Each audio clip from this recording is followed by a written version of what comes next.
Good morning, everybody. John Spielke here from GAI Insights to the GenAI News Briefing, rating your top news as essential, important, or optional.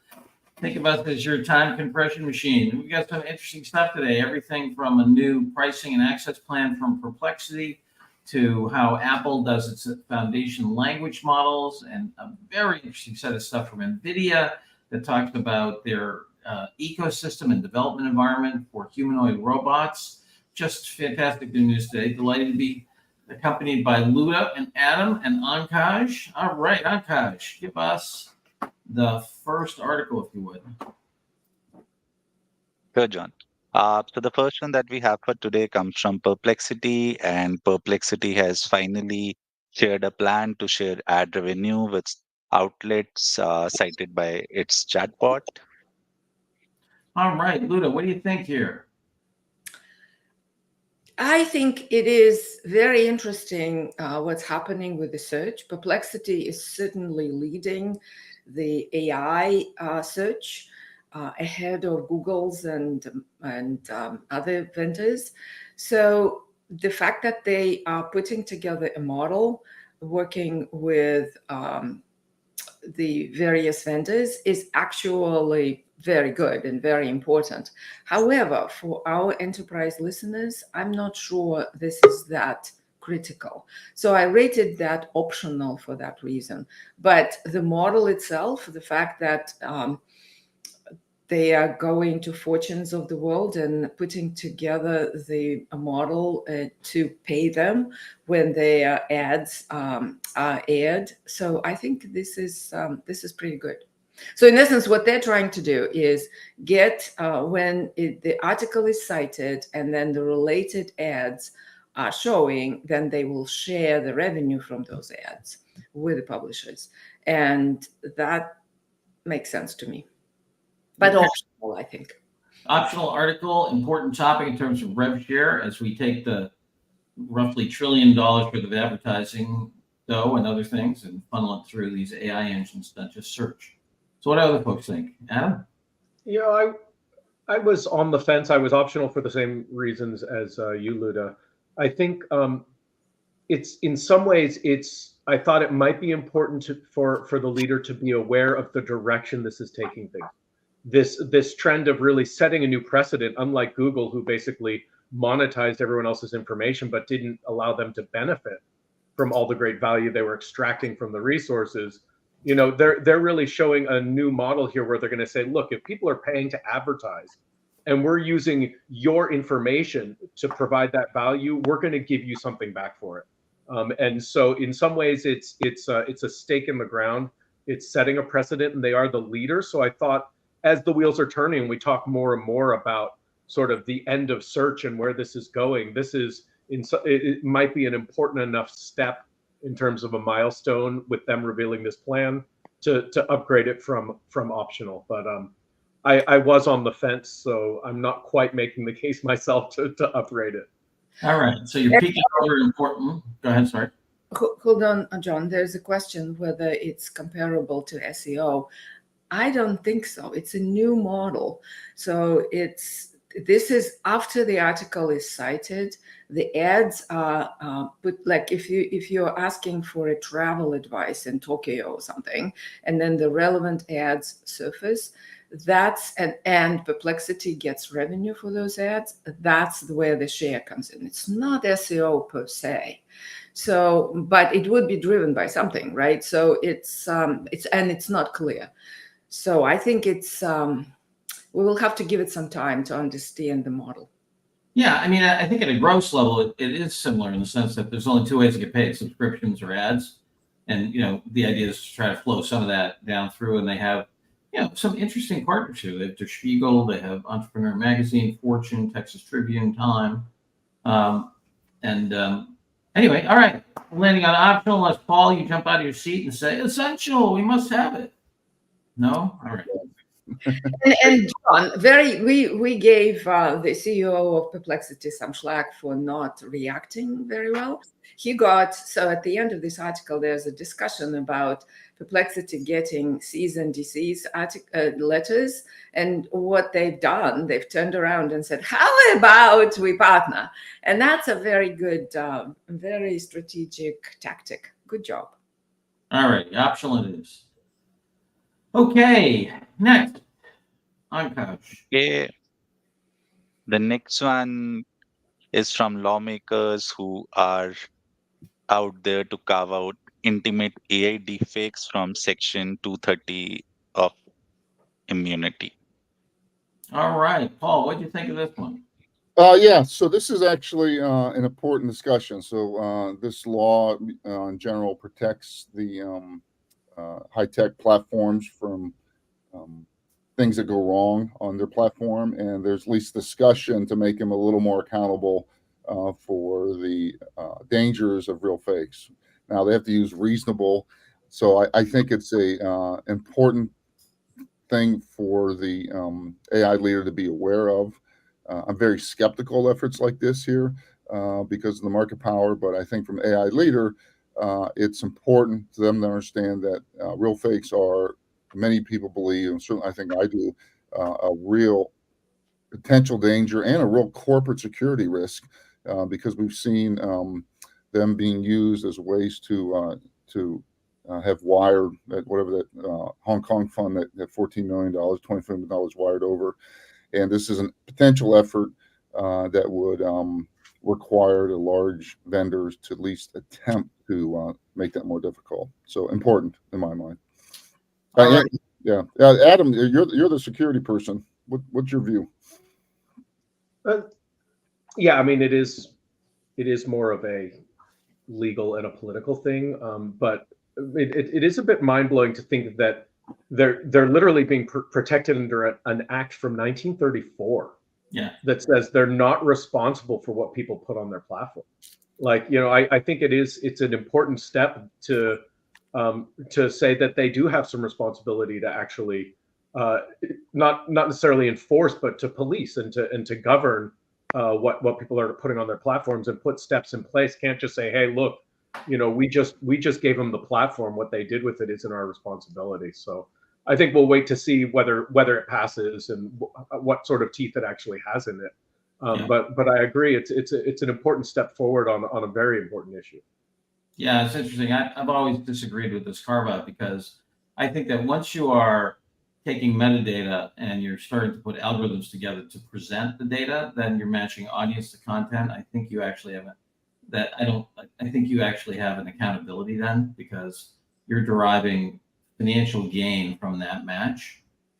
So finally, I mean, these folks, they've done of any, I'm sure, I'm not sure. If you look at the early days of the oil business or whatever, they get away with murder, literally, probably. In terms of regulation, it took time for regulation to catch up. I think the same is true here. These folks, they avoided sales taxes early, the common carrier, so they don't have to worry about what's on. And these are also intimate fakes. So this is a lot about porn, taking especially women and, putting them, and that's grotesque, Yeah. And we've seen some, dramatic things on some of those high school kids are doing real fakes for the young girls. But I think part of the counter argument, John, or the things we've seen in other areas, right? Hey, if I manufacture guns and Adam takes it to shoot someone, he's got agency on it. I just manufacture guns and I should be accountable. Someone takes a car and runs over a kid, that's agencies on that person using my product, not on me. But neither the gun manufacturer nor the auto manufacturer make additional money. And these folks actually, when I present somebody a deep fake because they search for Scarlett Johansson, I'm promoting that gross content, and I'm making money off the dwell time of that individual because they like seeing a fake porn of Scarlett Johansson. That to me is materially different than somebody taking my product and doing something with it. Yeah, but how would they mind that, and how would legally it would be very difficult to prove, right? The proof is on somebody else's, on the government side, to prove that they've been not mindful.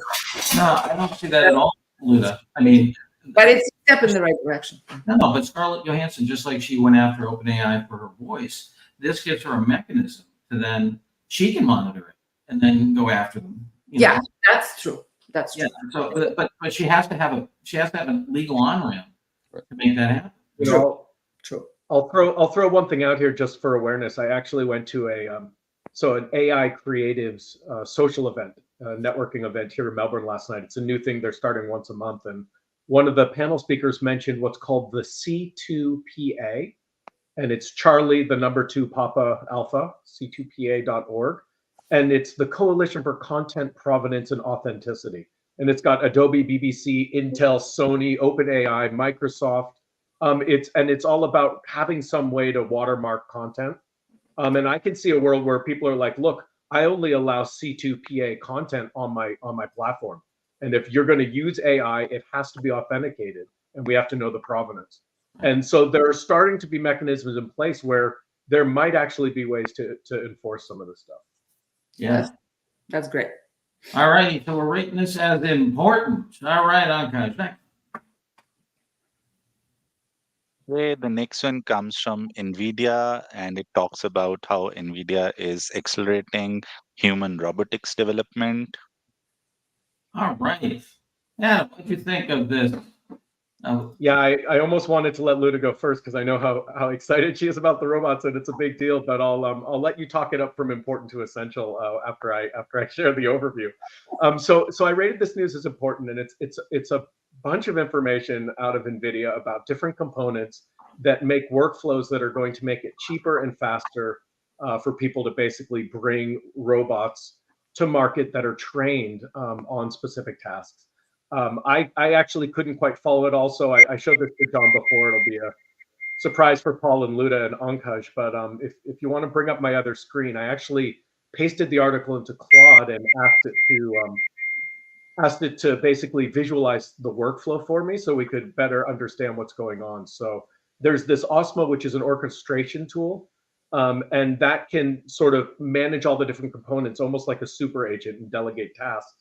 And then the process starts in the workflow with data capture. So someone can use an Apple Vision Pro and actually film a human performing a task. And then the idea is from just a few captures, they can then simulate this and model it. And then from that simulation, generate enough synthetic data so that you can actually train a model. So it's a pretty powerful workflow. And then once you have the model trained, then you can generate the various tasks for it. This is on atmanacademy.io/NVIDIA if anyone wants to go check it out or have a play with it. But so the basic idea is NVIDIA is creating a framework that's going to make it really easy to train these things without a ton of actual data capture, which is the really costly part of it at the moment. So I think it's important news. I would give it an essential, except that some of these components aren't even available yet. And the ones that are, they're holding and just gating very closely to partner with people like Boston Dynamics and some of the other major leaders in the space, I think, to get the competitive edge out there with the people they're partnering with most closely. So it's pretty big deal, but it's not fully there yet.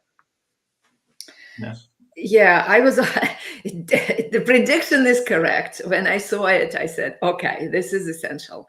However, the impact on our audience as at large, right, is probably just important. For the robotics industry, that will touch a lot of people when it matures. I think it's certainly essential. And I think the having NVIDIA big applause, right? Putting together a stack and workflows and the tools and the right pricing to essentially advance the whole robotics field as a whole. This is massive and major. So, but I'm still important for our audience, but essential as a robotics advance news. Paul, what do you think here? Yeah, I think it's very interesting. I actually had it as optional, just because I don't know. I mean, so few of our AI leaders are actually implementing robots in 2025 in their budget. So I think it's a very interesting trend. I think it's lacking a use case for industrial things, but I don't want to stay in school, and I don't have the chalk, Adam. So I'll support important. So, Paul, in terms of the use case, we go to Siemens and they and likes, right? There's a huge number of cases in warehousing, in supply chain, in logistics. So those robots are out there, and this will make them much smarter.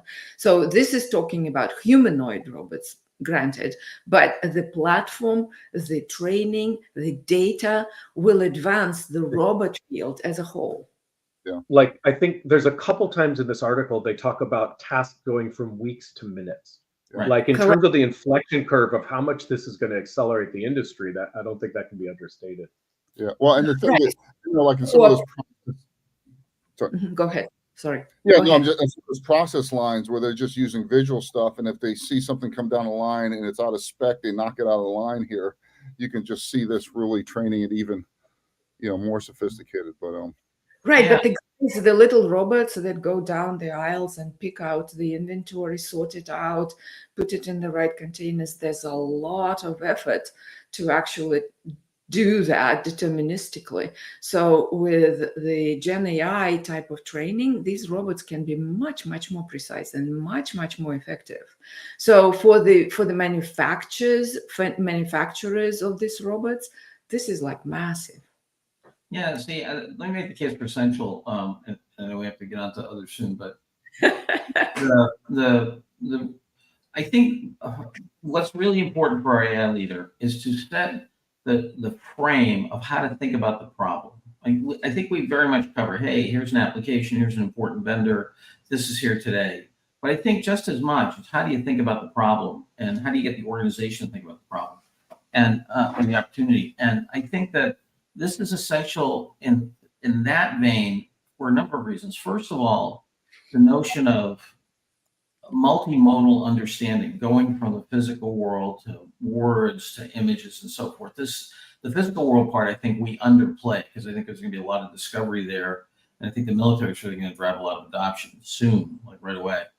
I think the second thing is that this particular modality of basically taking a sample of reality, creating a simulation, create synthetic data, and then you program a model, and a model that is effective, it doesn't collapse because of lack of signal. I think that is profound. And as a general architecture of reading reality, learning about it, and operating it, whether it's in a symbolic vein or a physical vein. So for me, this communicates both of those. And at the level, and I think that this is an education process that the AI leader needs to put onto the organization, because we haven't thought about IT like this, right? We thought about technology as a symbolic representation of the current version of reality. We haven't thought of it as a generative learning mechanism, which then creates models that expands our ability to deal with that reality. So for that reason, I was going to make a case for essential. It's important that the leader reads and thinks about things within a frame that is generative. Yeah, so John, yeah, I agree. Like with the Apple article later on, right? They're putting a lot of effort to use the models on device and add those capabilities of understanding the 3D environment you're operating in through your mobile device. That is open up all kinds of capabilities. So absolutely, this is the way you take some pieces from it and integrate it with other pieces. This becomes very powerful. All right. Well, I'm going to use the Republic part of our Republican democracy and make this essential. So all right. Good thing Paul didn't have the chalk. Rules, baby. For those of you who don't know, when I started teaching at Harvard Business School, they still use chalk. So that's the chalk reference for those of you who don't have that ancient technology in front of you anymore. Next, Ankash. John, if you can bring up the screen. Yeah. So the next one comes from Hugging Face and NVIDIA. Hugging Face is providing the functionality of serverless inference now. So you can just go to Hugging Face and start playing with any of the models. All right. And, and I mean, Luda, what do you think of this? Yeah, I rated it as optional. It's a great combination. We've seen other vendors providing this ability, so it certainly would advance folks in rather than building their own hardware architecture with NVIDIA chips, they can now do it as a service and try it and whatnot. So yeah, but optional. All right, I'm going to vote for optional here. Going once, going twice. Optional it is. All right, next, Pankaj. The next one comes from Apple Intelligence. So this is a research paper which talks about how Apple is using foundational language models. All right, Paul. Yeah, I thought interesting. It's research, and for the AI leader, unless they're really interested in what Apple's doing, it's optional. I didn't see any impact on media impact. Let me make a case for important, at least. I was very impressed with the depth, breadth, and the conciseness. Even though it's a long article, right, 20 or paper of 20 some pages, but it kind of got through how do you think of an architecture of improving on device versus cloud? What do you need to think about in responsible AI? All of those things were treated with references and a way, how do you use synthetic data in pre-training, training, post-training? How do you get it effective responding to certain questions?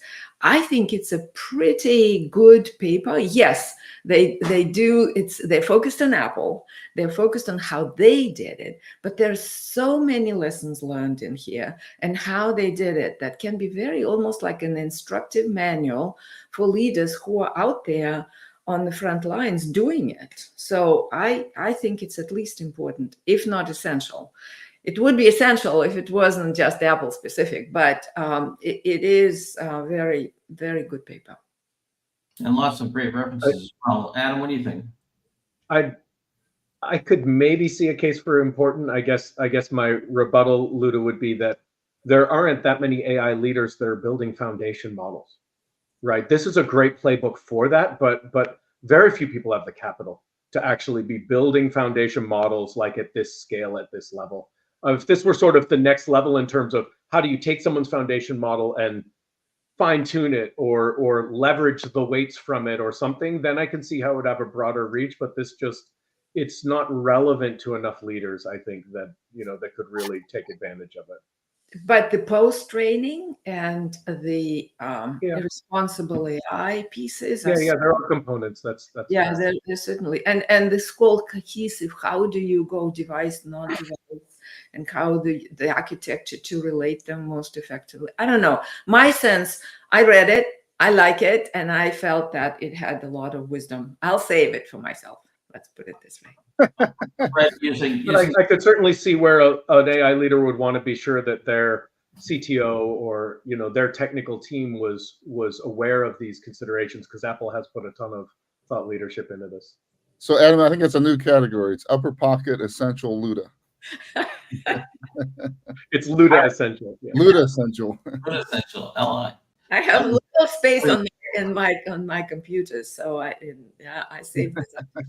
As a guy who's done a lot of grading, it's been my and review of hundreds, if not thousands of execs. It's been my observation that every time you have a grading category, somebody creates subcategories, different dimensions. It will resist bucketization. So I'm going to stuff this in the big I box. Important. Wow. And I agree with you, Paul. It's not a today thing, but in the justification, it's kind of my own originalist theory when I want to stuff something in. Is that in terms of a way of thinking about the problem is, I think, important. All right, important it is. Next. Okay, the next one comes from Verizon, and it talks about how Verizon is experiencing early success using GenAI to answer questions from its business customers. All right, Adam, what do you think of this? And our friends. So I gave it an optional. The article itself. So Verizon has been using AI with customer service for a couple of years already, and this is really about the ways they've incorporated generative AI more recently into that. And really, it's around one specific use case around servicing these business customers. So I gave it an optional. If it got more into how they used it or which models they used, it felt like it was a little light on the detail to actually be able to. It seemed like it was a great use case. I just wish they gave us a little more information so it could be more of an insightful piece. So I left it at optional. All righty. I also landed on optional. Anybody arguing against optional for all the reasons Adam just said? All right. Pankaj, if you could prepare the great grand tote board here. Any announcements? Paul, Luda, Adam? No. I think, one thing, Paul did a great presentation yesterday to the Association of Service Providers for M&A firms. And one of the things that was amazing is just back to our WINS framework, the impact of generative AI in WINS work, words, images, numbers, and sounds, because there are a lot of accountants and bankers and, tax professionals and consultants in the room. And Paul was sourcing, people were doing all the kinds of applications you would expect, review of talent, preparing marketing, new websites, and so forth. So you're starting to see that really filter into the professional services firms as we would expect. So here we are with a big tote board, Perplexity as optional, although they're starting to get religion because they're getting grief about using other people's content. NVIDIA, a whole new way to think about robotics, and Apple Intelligence Foundation language models. So a lot of deep thinking for our AI leader today, and only one essential. All right. Anything else for announcements, or we'll just say so long for now, and we'll see you all tomorrow morning. Bye, everybody.